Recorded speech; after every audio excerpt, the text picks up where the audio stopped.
consumers are less interested in the self-made claims, whether that's they want substantiation through third-party seals and certifications, or just like complete transparency into where the materials were sourced and how they were made. I think that's the two angles. And there are a ton of these certifications and standards, but they still obviously like have power and weight, and some of them have more power and more weight, and consumers are looking to trust those rather than the brand's self-made claims.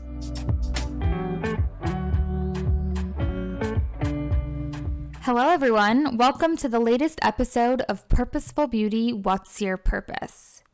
Today, we're talking about transparency in personal care, why it's so important to beauty consumers today, and how brands can use transparency to differentiate themselves to those consumers. We were joined by Kimberly Shenk, co-founder and CEO of Novi, a platform that helps brands build sustainable products through a data-driven network of suppliers, manufacturers, and retailers. Kimberly has such an impressive background as an Air Force captain veteran and the former head of data science at Eventbrite. She is consistently driven to tackle the impossible, which is why she decided to take on the immensely challenging chemical industry head on. After her time in the Air Force, working directly for the Pacific's 3-star general by running intelligence models, Kimberly started a second career in the tech industry, building and leading the data organization at Eventbrite and leading the product organization at tech startup Domino Data Lab. Building on her passion for clean products, she co-founded Naked Poppy in 2017, raising $4 million to leverage data to bring better products to market. It was during this time that Kimberly discovered how difficult it was to find data on the chemicals being used and to develop better, more transparent products. Trying to solve this is what ultimately led her to start Novi. And Novi is driving accessibility and transparency in the chemical industry, much like Zillow did for the real estate world. Novi is here to change the way chemicals and materials are discovered and purchased for the entire consumer products industry, helping brands and their manufacturers more effectively make the transparent products that consumers are demanding. In this episode, you'll hear Kimberly discuss how greenwashing and cleanwashing can be avoided by using data, how brands should decide between various clean standards and sustainable certifications in the product development stage, and what part of the supply chain is most important to consider including transparency in, and why. And as always, we'll hear Kimberly share her purpose, how she feels Novi is helping to accelerate the shift to a more sustainable chemical industry. We can't wait to hear what you think about this episode with Novi, so please remember to follow us on Spotify and SoundCloud for more, and share this episode with your network. Now let's take it away with our latest episode of What's Your Purpose?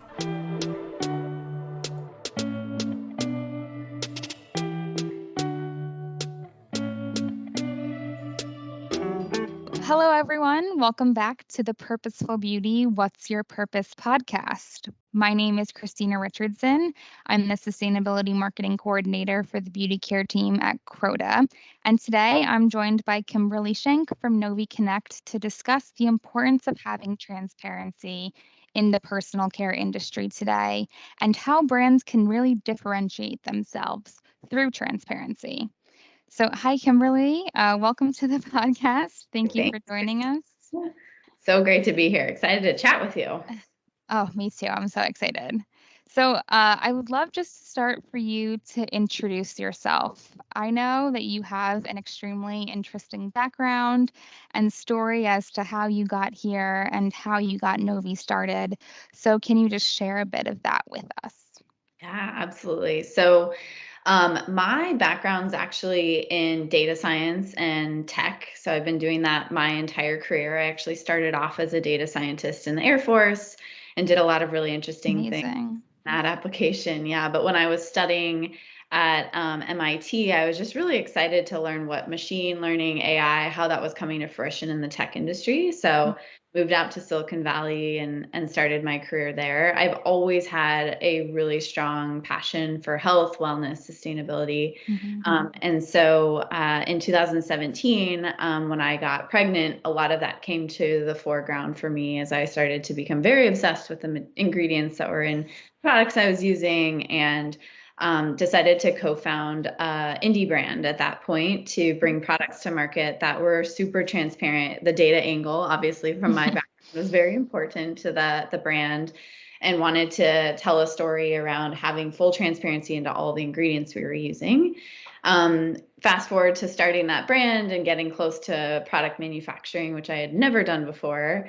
I learned all the difficulties an indie brand goes through firsthand. It's really hard to get access to information, to get that transparency, to know what ingredients are going into your products. A lot of these brands don't have the leverage and unfortunately don't really know anything about their products and the materials being used. And I definitely was shocked from a consumer perspective, but also started to talk with some amazing suppliers, including Croda, just wondering, like, does this data exist? And what was shocking to me is it does. It doesn't pass through to the brands. And so the question was, like, how could we make that possible? And that's basically how Novi started to be. I saw it as a data problem, which was back to my core. Building software and tech is obviously my passion, what I've done my entire career. And so that's how we started to build Novi, and fast forward to, today it's taken off. So Amazing. I guess it's a good point then to start with like our lead question for the podcast, which is, what's your purpose? So this is kind of your opportunity to explain how you feel Novi helps accelerate the shift to a more sustainable beauty industry. Also, it's probably good here just to like backtrack and maybe give an overview of what Novi really is for its users and how it impacts the wider personal care industry. Absolutely. Yeah. Well, I'll start with the purpose question. So my purpose and the reason I started the original indie brand Naked Poppy was for consumers. I want to put better products in the hands of consumers. And I think the way historically, we've placed the responsibility on the consumer to determine what's good, what's clean, what's sustainable. And the consumers had to do a ton of research to dig in and ask those questions. And I feel like it's not the consumer's responsibility, and it should be the brand's responsibility. So set out to solve that problem by building a brand, and ultimately found that brands don't have the tools, and that individual brands are not going to be able to make a large impact on the industry as something that can help enable all brands. And so the reason for building Novi was very much we wanted to figure out how we could accelerate this shift by being a resource, a tool for brands to make those decisions at scale and really start to impact how products are brought to market and how we shift the products being given to consumers. So every day, and the team every day gets out of bed knowing that we are really trying to put better products in market. That is the whole goal. Do that by enabling brands. So what Novi does actually is, so we help brands throughout the process of product development. Everything from understanding your current product. So a lot of brands obviously have products already in market, and we give them educational tools to understand how the ingredients they're using meet different sustainability standards that they might be trying to make, or retailer standards that we might be trying to meet. The power of that is uncovering potential, if you want to make a vegan claim, or if you want to be clean at Sephora, if you want to be Credo compliant, whatever you might be trying to accomplish, then identifying areas that their formula doesn't meet and helping them understand changes that they can make. So that's the vetting and verification side of Novi. We also then help brands with sourcing. And so that's the main core product offering. So it's not just insight and education into what you should and shouldn't be using, but also actionable, like, now go and source the materials that do meet. And so what brands do on the platform is they develop their products and they source materials directly. And I think a lot of the amazing downstream impacts of that are they get back access. Novi's doing a lot of the financing, helping them with lower MQs, but also giving them full transparency into the materials and connecting them with amazing suppliers like Croda, so that they can get their products in the market to meet their claims. Totally. Yeah. So I think you touched on a really important part there. Like, it has become more of the brand's responsibility to make this as clear as possible to consumers. It's not going to be easy for every consumer who's going down a grocery aisle or is in a beauty store to understand what they need to be looking for. So it's really the responsibility of the brand to be as honest as possible and as transparent as possible with their consumers. So I think when we're talking about transparency, a good place to really start is probably talking about maybe the opposite. And so what's really causing this massive shift towards transparency? And I think that's greenwashing. So Yeah.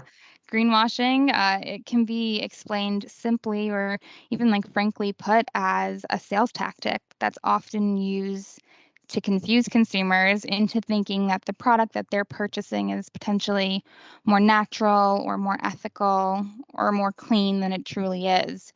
So, what do you see are some of the dangers of greenwashing or clean washing, and how can we avoid it by making this data as available as possible to the consumer through brands? Yep. So the dangers I mean, pretty obvious in the fact that everyone's just trusting everyone else's word. And I think that's really interesting because it doesn't matter where you are in the supply chain. So we talk about it at Novi, we talk about it in multiple different places. So one, greenwashing can happen when the brand is just trusting their manufacturer, when the manufacturer says, oh, we're using green, clean, natural ingredients. Don't worry about it. It can happen even further downstream when the manufacturer or the brand, if they're sourcing directly from the supplier says, yep, just take our word for it. It's green, it's clean, it's natural. And then, of course, like the most egregious one is when the brand then, without any information goes to the consumer and says, oh, just trust us. It's green, it's clean, it's natural. And so it happens at all levels of the supply chain. It's true. But I think the dangers, and I think this is how the industry started, is a lot of the communication is through handshake deals and relationships. And unfortunately, that's where like, trust me. And, today we're seeing that's not necessarily how we bring transparent products to market. And so this can destroy a brand too, because some brands have great intention and they really think they're doing the right thing. And then they put a product in market and they find that they were lied to or don't have Yeah, it's so true. It's level of credibility too that potentially a brand could go out with best intentions and that's Yep. that's not the case. Exactly. Yeah. And so we see this as something for like brands to protect their equity and to protect their credibility with the consumer. And then we also just see it as a huge opportunity as, the consumers are demanding this so heavily that as the industry is starting to shift, it's opening up new revenue streams and new opportunities for everybody in the supply chain to be a part of. So when we think about data completely eliminating this, it's really just, it's factual. It's yes or no. And as you can start to provide that information, brands can obviously make better decisions, more definitive decisions. But then as you stream it up to consumers, they can actually see like, okay, yes, this is exactly what they say it is, or obviously no. In the opposite case, it's not. Yeah, it's giving them the tools they need to Yep. ensure that their choices, the good choices that they're making, are backed by the data. Exactly. Yep. Yeah. Exactly. And just like you say, I think transparency, it really is being prioritized so much more now than it ever has in the past. Yeah. We actually spoke with Andrew McDougall from Mintel on a recent podcast episode, and he mentioned like flat out that it was one of the most massive things that consumers are looking for in beauty and personal care now, and they see that continuing in the future. So Yep. just reiterating that it really is so important to consumers in personal care. Why Yeah. do you think it's so important in personal care, and how do you think the consumers then want the transparent information and the data communicated to them. Yeah. So what's really interesting when I think about that, I like to look at how other industries, and especially ones that consumers interface with day in and day out, have been transformed by transparency, because it's a really interesting example, but also way to look at like how I think personal care and beauty is going to be transformed. So like if we look at, things like Zillow, right? Like that was Yeah. a way for consumers to transparently see like houses available on the market in real time, and like explore all the data about those homes that was never available before. It was definitely hidden. Amazon is the obvious example, like bringing all this product information, but pricing online available at our fingertips. So we had transparency around that. Wow. Another example, which is kind of like dry, but like TurboTax, it's like the complex tax system, but giving Yeah. people the power to do that. But all of that is rooted in data. So I think from my perspective, there is a conversation separately around why it's so important in personal care. And I think that is rooted in health, and Gen Z especially is seeing, they're like worried about their future and the future of our It's planet. true. And so Yeah. it's, to them, it's table stakes. But I also think it's also the way consumers are used to living day to day in their lives, and what they how they interact with other companies and other things that they do. So I just think that this is the next phase of that, is wanting transparency into the products that they're using in their homes, on their, on their bodies, on their kids, and that Yeah. kind of stuff. So. Definitely. Do you think that there's like a specific way that consumers resonate with brands communicating that type of Yeah. information to them more than others? So what I've seen, and this is, I think, interesting, it's twofold. One is the especially the brands that we're working with, is this goes back to the greenwashing conversation. Brands or consumers are less interested in the self-made claims. So a brand Yeah. using just those very blur words is what we call it, or obscure. Mm. Oh, it's natural, it's whatever. So whether that's, they want substantiation through third-party seals and certifications, or just like complete transparency into where the materials were sourced and how they were made. I think that's like the two angles, and then it gets Yeah. into, there are a ton of these certifications and standards, but they still obviously like have power and weight, and some of them have more power and more weight, and consumers are looking to trust those rather than the brand's self-made claims. Yeah. I mean, it's so true. I mean, we're all consumers, right? So when I'm shopping, like I pick up a product and I want to see a label or see a certification that I'm familiar with. So if something Yeah. is Sephora clean, like I know what that means. And Yep. so I know that it's like you say, it's vetted and I can trust the claims behind it.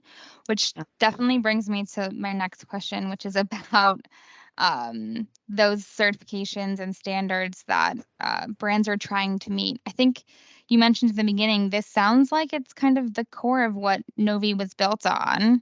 Yeah. So vetting and verification. So since there's so many new standards and certifications that are popping up every day, it sometimes I'm sure can be confusing for the consumer. And there's a lot to choose from in terms of brands when they want to apply for certifications around safety and sustainability.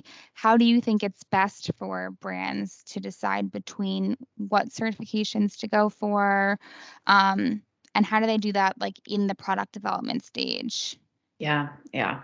That's a really great question. And so from our perspective and the way we've approached this, particularly at Novi too, is that every brand, like you said, has their own definition. And when we talk about definition, we don't usually say like the brand's internally defined definition, but mostly like what certifications and seals they're going after. For example, some brands might say vegan is clean, while others might It's say true. biodegradable is clean, while others might, there's a lot of different, and some brands might be much further on their sustainability journey than others. And so when we're working with brands, we very much are like, we'll meet you where you are. We don't have an opinion Amazing. here. We want to help you on whatever your journey is. But at the same time, it's very complicated and it's very hard to decipher. So we've seen a lot of brands, even if they're not going to sell at a place like Sephora or even Credo, they look to those standards as their North Star so that they know they're formulating to those Cool. standards. And so from my perspective, it really does showcase that when there's a gap in the market, which right now the gap is there's no regulatory, other, bodies are going to try and fill that gap. And we're seeing the regulation gap being filled by retailers because they're putting out these standards and seals.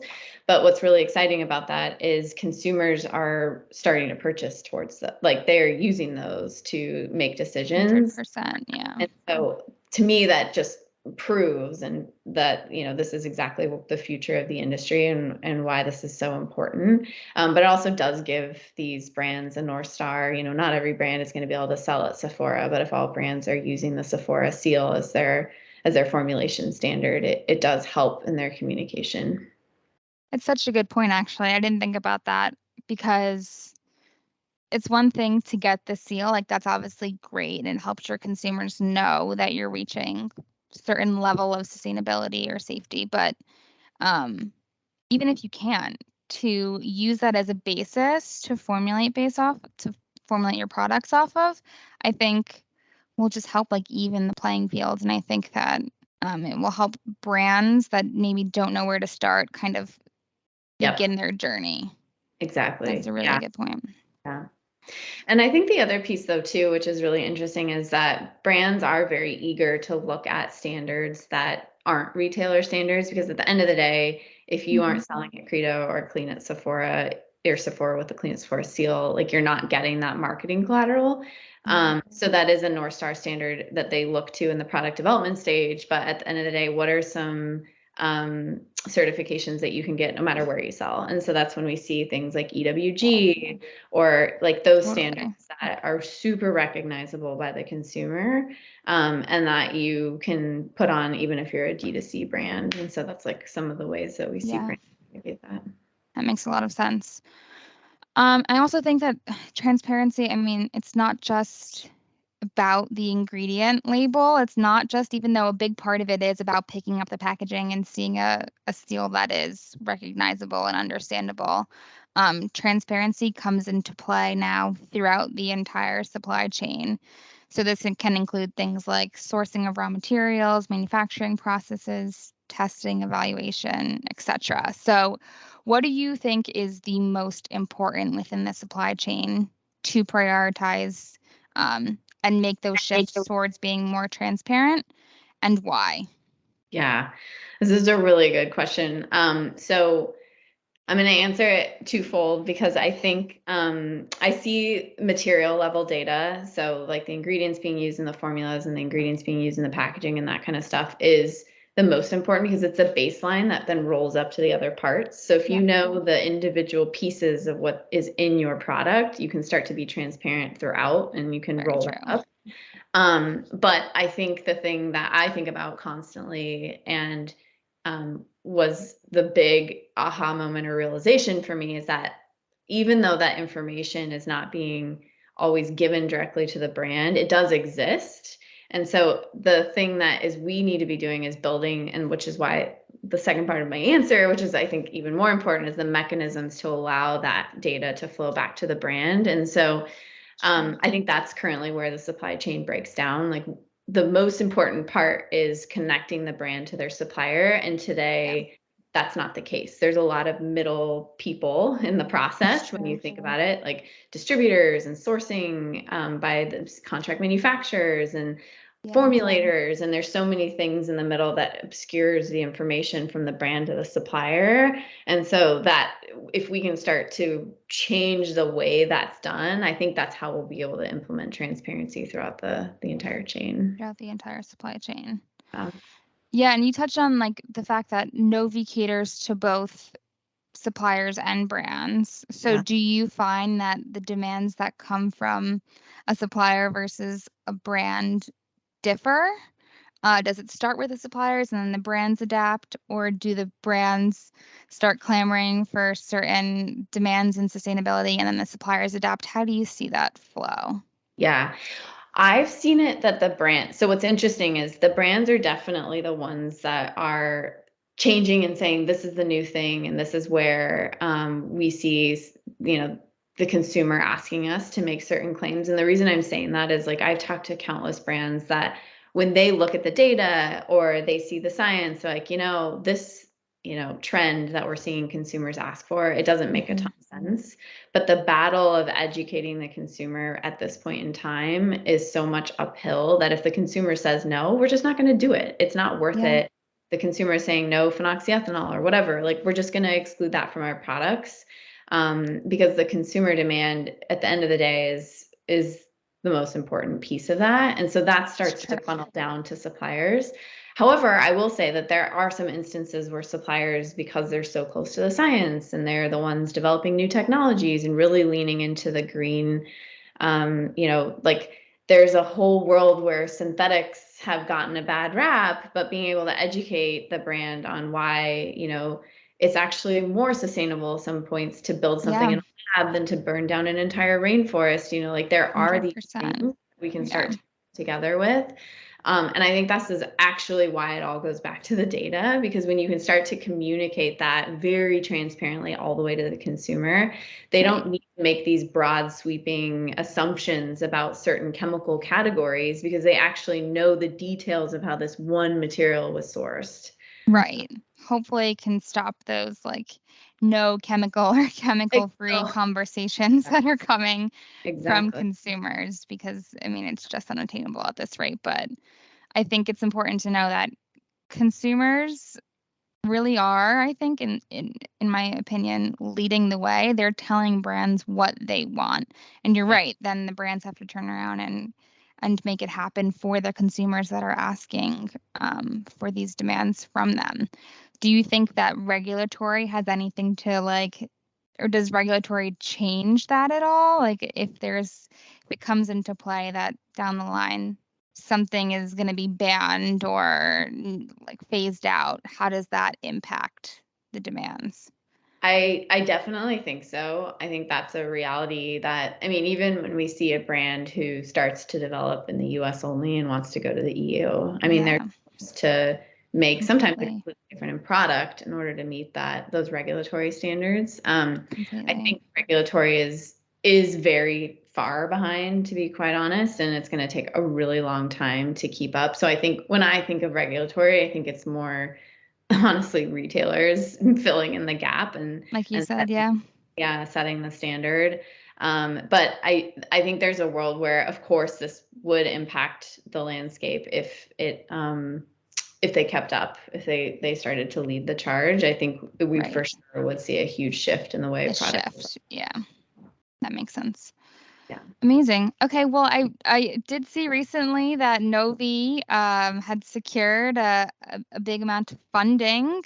So congratulations on that. I'm sure it will help push forward the progress that you've already made.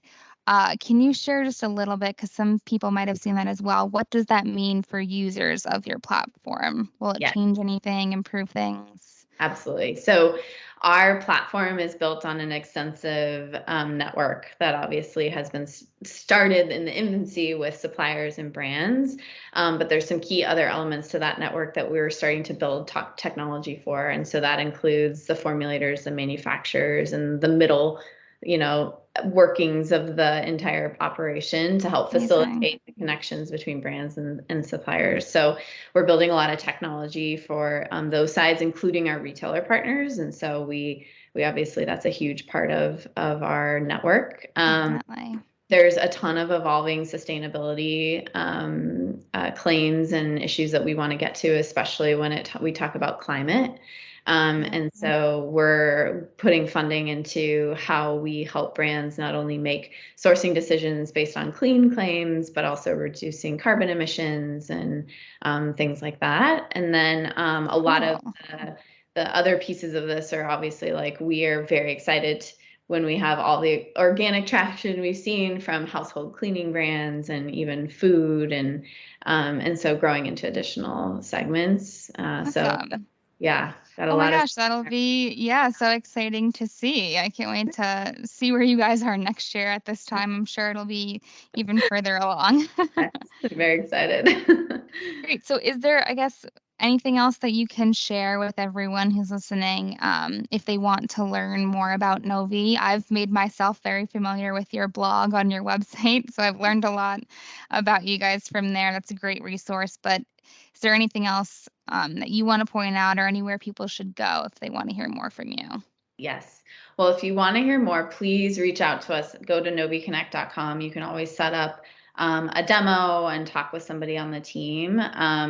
We partner with all of the major retailers, and so there's lots of different avenues for you to get free access to the platform and to leverage us in that way too. And follow us on LinkedIn and Instagram for educational resources as well. So Totally. Amazing. I will be doing that right now as well.